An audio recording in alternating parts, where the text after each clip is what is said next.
Hello everyone. आज इस video में मैं आपको सीटेट एग्ज़ाम के पेपर 1 में मैथ से बार बार पूछे जाने वाले एक क्वेश्चन को सॉल्व करने के लिए मेथड बताने वाला हूं और ये क्वेश्चन नंबर 4 होगा। जैसा कि आप जानते हो, जो क्वेश्चन सीटेट एग्ज़ाम में बार बार पूछे जाते हैं मैथ में, उनको मैं अलग से आपको सॉल्व करा रहा हूँ। तो उन्हीं में से ये क्वेश्चन नंबर 4 है, जो इस तरह से पूछा जाता है। देखिए, पढ़ लेते हैं। ये भी सीटेट एग्ज़ाम के 2 क्वेश्चन हैं और 5 से 6 क्वेश्चन पूछे गए हैं, सभी एक जैसे ही हैं। इनको सॉल्व करना सीख लीजिए।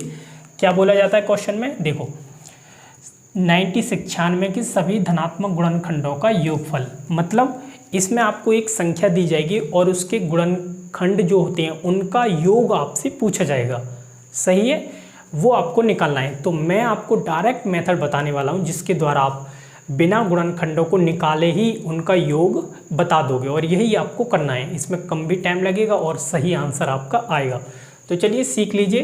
पहला ही क्वेश्चन हम सॉल्व करते हैं और ये कुछ इस तरह से ही है जैसे मैंने आपको गुणनखंडों की संख्या निकालना बताया था। इसमें भी आपको अपने दिए हुए नंबर को अभाज्य संख्याओं के गुणनफल में लिखना है।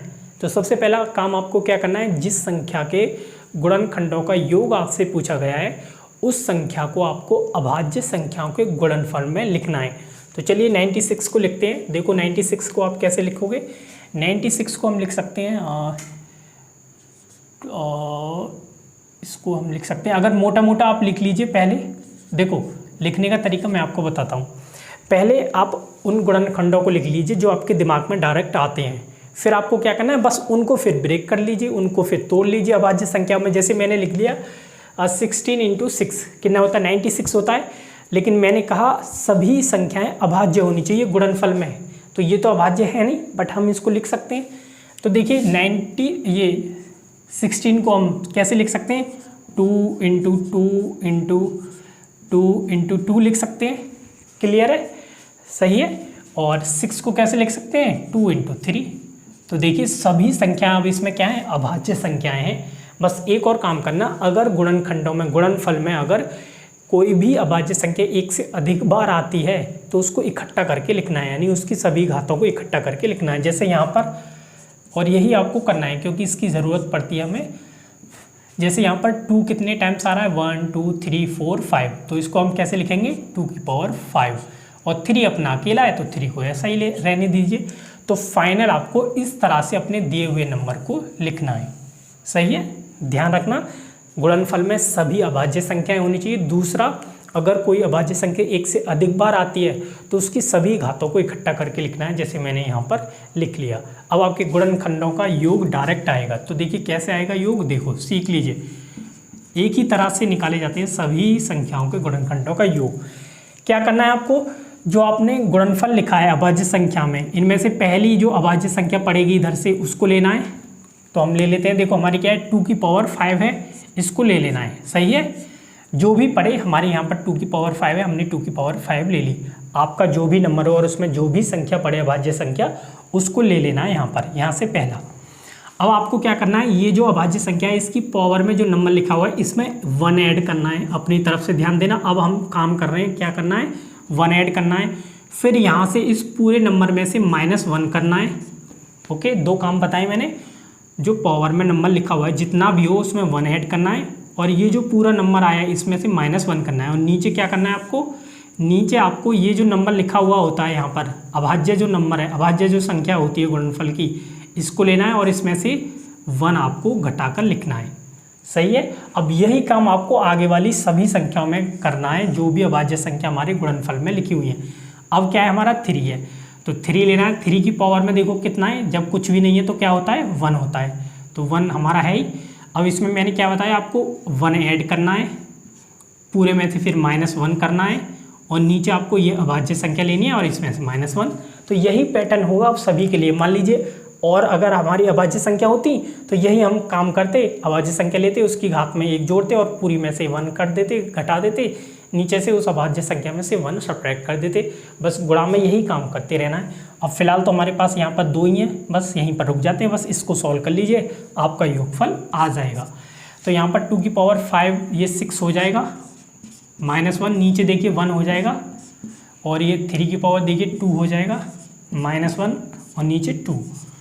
तो ये आ जाएगा यहाँ पर 2 की पावर 6 देखिए कितना होगा, तो 2 की पावर 6 कितना हो जाएगा 64 माइनस 1, तो 1 तो रहने दीजिए नीचे वाला, कोई इससे फ़र्क नहीं पड़ता, चलो लिख लेते हैं कोई नहीं। और 3 की पावर 2 कितना हो जाएगा 9 माइनस 1 अपॉन 2। यहाँ पर देखिए ये 63 रहेगा नीचे, सॉरी ऊपर, नीचे 1 इंटू ऊपर देखिए यहाँ 9 माइनस 1 कितना हो जाएगा 8 अपॉन 2। अब यहाँ देखिए 2 से 8 कितने टाइम करेगा 4, बस 4 की अब इसमें मल्टीप्लाई कर दीजिए, 1 का तो कोई मतलब ही नहीं है नीचे, तो ये कितना आ जाएगा 2 और 25 2, तो ये आ गया 252। तो 252 हमारा बी आंसर सही हो गया, मतलब 96 के जो भी गुणनखंड होंगे उन सभी का योग 252 आएगा। ये हमने देखिए बिना गुणनखंडों को निकाले हुए निकाल दिया। तो चलिए अब इसको आप नोट कर लें और हमने दूसरा और क्वेश्चन सॉल्व कर लेते हैं, ताकि और हमारी प्रैक्टिस हो जाएगी। आप इसे नोट कर सकते हैं।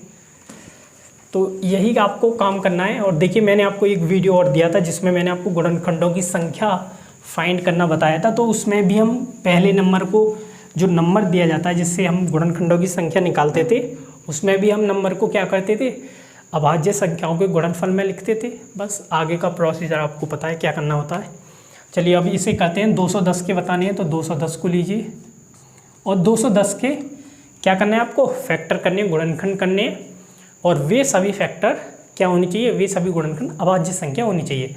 अब जरूरी नहीं है कि जो नंबर पहले दिया है डायरेक्ट आप पहले ही सोच लो कि कौन कौन से आएंगे अभाज्य, नहीं, पहले जो मोटा मोटा आ रहे हैं उसे गुणनफल में लिख लीजिए, फिर उनको तोड़ते जाइए, इससे आसान होगा। जैसे मैं 210 को तोड़ूंगा तो मैं क्या करूँगा, 21 × 10 लिख लूँगा, ऐसे कर लूँगा। देखिए 210 कितना होता है 21 × 10।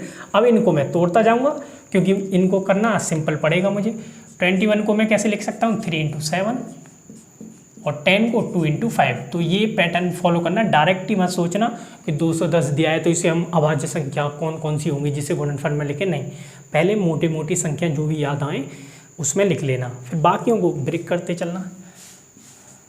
तो ये लिख गया हमारा। देखो अब चेक करना है क्या इसमें सारी संख्या अभाज्य है, हाँ 3 भी अभाज्य है, 7 भी, 2 भी और 5 भी, तो सभी हमारी अभाज्य यानी प्राइम नंबर है। बस अब आपको डायरेक्ट योग निकलेगा, वो कैसे निकलेगा ये आप जानते हो। क्या करना होता है, मैंने कहा पहली अभाज्य संख्या लीजिए, तो पहली अभाज्य संख्या लेता हूँ मैं 3, इसकी पावर में जो नंबर लिखा हुआ है उसमें 1 ऐड करना है। तो 3 की पावर में यहाँ कितना है 1 है, देखिए कुछ नहीं होता है तो 1 होता है, ये 1 है, इसमें अपनी तरफ से 1 ऐड करना है, ये आ गया। फिर क्या बताया था मैंने, इस पूरी संख्या में से -1 करना होता है, और नीचे ये जो अभाज्य संख्या होती है इसमें से -1 करना होता है, इनटू। अब यही काम आपको दूसरे अभाज्य गुणनफल के साथ करना है। 7 की पावर में अभी देखिए कुछ नहीं है तो 1 होगा, 1 में आपको अपनी तरफ से 1 ऐड करना है, -1 करना है, अपॉन 7 -1 करना है, इनटू। फिर 2 के लिए यही करना है, 2 में भी कुछ नहीं है तो इसकी पावर में भी 1 होगा, 1 ऐड करना है, -1 करना है, अपॉन 2 - 1, इनटू 5 की पावर पे भी देखो कुछ नहीं है, इसकी घात में भी कुछ नहीं है तो 1 ले लेते हैं अपनी तरफ से। अपनी तरफ से क्या, वो तो होता ही है, कोई अगर अकेला नंबर है तो 5 की पावर में 1 है, इसमें अपनी तरफ से 1 ऐड करना है, फिर पूरे में से माइनस कम करना है, नीचे 5 जो अभाज्य संख्या है उसमें से 1 कम करके लिखना है। अब इसको सॉल्व कर लीजिए, आंसर आपका आ जाएगा। तो यहाँ देखिए 2 पावर हो जाएगी तो 3 की पावर 2 कितना हो जाएगा 9, 9 - 1 कितना हो जाएगा 8, मैं डायरेक्ट कर रहा हूँ, और 3 - 2 कितना हो जाएगा, सॉरी 1, 2 हो जाएगा। यहाँ पर देखिए 7 की पावर 1 + 1 है यानी 2 हो जाएगा, 7 की पावर 2 कितना होता है 49, 49 में से 1 गया तो कितना बचेगा 48, नीचे कितना बचेगा 7 - 1 देखो 6 बचेगा, इनटू यहाँ पर देखें 2 की पावर 2 हो जाएगा 4 हो जाएगा, 2 की पावर 2 कितना होगा 4, 4 में से 1 जाएगा तो कितना बचेगा 3, और नीचे 1 बचेगा, इनटू यहाँ पर 5 की पावर 2 हो जाएगा जो कि कितना हुआ 25, और 25 में से 1 गया तो कितना बचेगा 24, नीचे कितना बचेगा 5 - 1 4। इसको सॉल्व करते हैं, चलो देखिए मोटा मोटा ये 4 × 2 8 होते हैं, और ये 8 से 8 कैंसल आउट, इसी तरह से 6 से ये 8 टाइम कैंसल आउट हो गया। अब इनकी मल्टीप्लाई कर लीजिए इसकी और इसकी, बस आंसर आ जाएगा, यानी 8 3 × 24 576, सही है। देखिए 8 × 3 कितना होगा 24, 24 × 24 कितना आता है 576, तो 576 यानी डी हमारा आंसर हो जाएगा। तो 210 के जो भी गुणनखंड होंगे उनका योग कितना होगा 576। तो ध्यान रखना पैटर्न एक ही होता है, यहाँ पर पावर में एक ऐड करिए, यहाँ पूरे में से एक घटाइए। ध्यान तक देना, ये जो पूरी संख्या लिखते हैं हम, ये इसमें से घटाते हैं एक, ओके, और यहाँ पर ये जो अभाज्य संख्या होती है इसमें से एक घटाना है। बस ये आप देख सकते हो, सही है, पैटर्न फॉलो करना। एग्जाम्पल देखकर पूरा नियम बना लेना, ये तो हमारी मेन मेथड होता है। ओके भाई, एग्जाम्पल उदाहरण लेकर पहले हम उदाहरण देखते हैं, फिर उदाहरणों को देखकर एक नियम बना लेते हैं। ये किस विधि का नाम है ये आपको कमेंट बॉक्स करके बताना है मुझे। ओके, बड़ी फेमस विधि है हमारी शिक्षण विधियों में। दोबारा से रिपीट कर देता हूँ, जिसमें हम पहले उदाहरण देते हैं कुछ बच्चे को, या फिर हम खुद उदाहरण देखते हैं, फिर उनसे एक पैटर्न फॉलो करके एक नियम बना लेते हैं। ठीक है, तो उस विधि का आपको नाम बताना है, कौन सी होती है, कमेंट बॉक्स में बताना। इसे आप नोट कर लें, ये हमारे क्वेश्चन हो गए। तो आपको ये समझ में आ गया होगा, आई होप सिंपल है, और आपने देखा एक ही तरह का पैटर्न होता है फॉलो। तो इन्हें आप नोट कर लें, और इस वीडियो को तो हम यहीं पर फिनिश करेंगे। Thanks to everyone.